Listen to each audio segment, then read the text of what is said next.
Welcome to another installment of Meet the Composer. Today we have an interview with Quinn Collins, who is going to be a featured composer on our Love Stories event on February 14th. It's going to be broadcast on G-Town Radio at 4 p.m. and available from our website.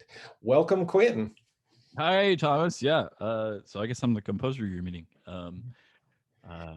So to introduce myself briefly, I'm a composer. Sometimes I write things for other people to play. I've done quite a lot of that. Sometimes I collaborate with folks in sort of band situations where we improvise together in a lot of different ways. And sometimes I create things directly on the computer, which is what I'm doing with this piece.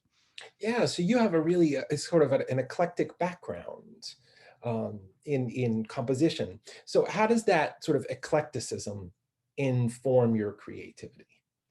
Oh, I mean, if I hear, yeah, I'm constantly stealing ideas from other people in various ways, and I think what that means is that the range of ideas that may be stolen is very wide.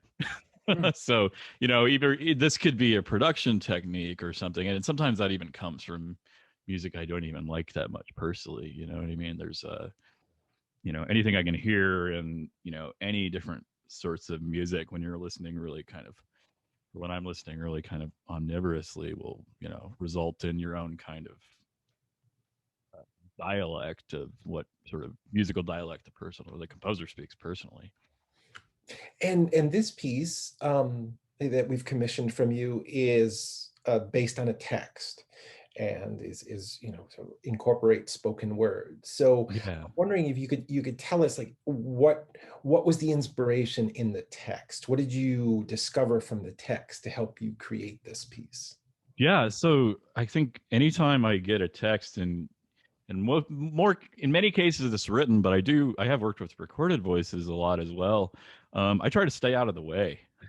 I mean, there's a structure that is going to be suggested by the text. There's a sense of pacing. So,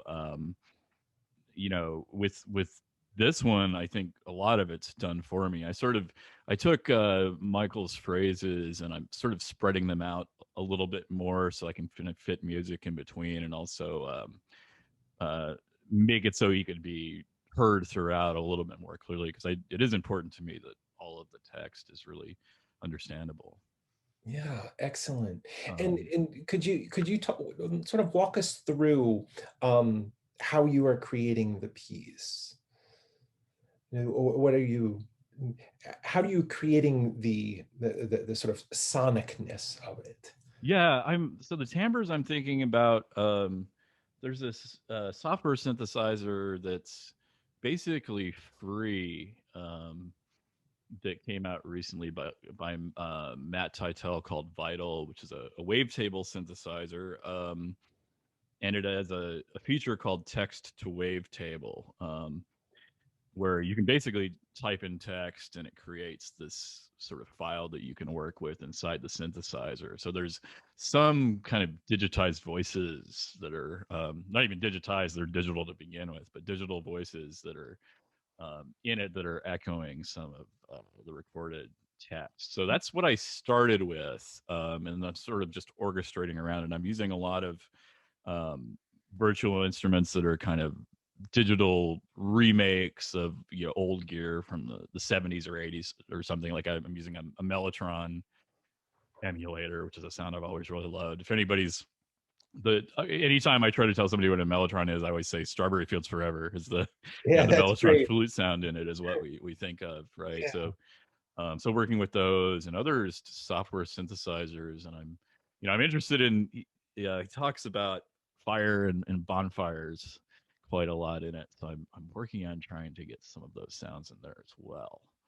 Oh, exciting. Will you create those? Will you sample those? I'm trying to create them at the moment, and I think it's working. But if it doesn't work, I will sample them. But I Ex- may bring in samples as well because it's hard to fire is this is like a fire that's warm and well, all fire is a warm or hot, but it's a fire that's like welcoming, right? That you want to be around. So when you're kind of doing sound design and working with something like fire, you have to be careful about figuring out how you're going to do it. So you want to evoke that feeling as opposed to a, oh no, the house is burning kind of feeling, right? So it's a tricky. That one's got a like a there's a little gray area you need to meet somehow. Yeah, no, I think that's great. I mean, it's sort of when working with electronic music, trying to evoke the right feeling through the sample or through the timbre. Yeah. What other software? I'm curious, what other software do you use, and what's your equipment? Because we can see your studio there in the back. Oh yeah, I mean this is the studio. I'm not using this. Well, I don't think I'll be using these. But there's some kind of Euro rack modular synthesizers behind me. I think they're covering up a rack of guitars that's back there too. So I've got some of those. But I mean, really for this one, it's all in software. Excellent.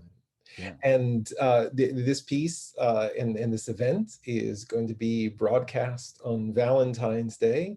So I must ask, what are you doing for Valentine's Day? I'm, I'm listening to the broadcast of this event. That's a As great, everyone should. yeah, that's excellent, Quinn. Great answer. Oh, And we want to remind our audiences too that this will be available from the Network for New Music website for a week after yeah. following it. So thank you, Quinn, for taking the time to talk with us about your music. We're all really excited about hearing it. Great. Thank you.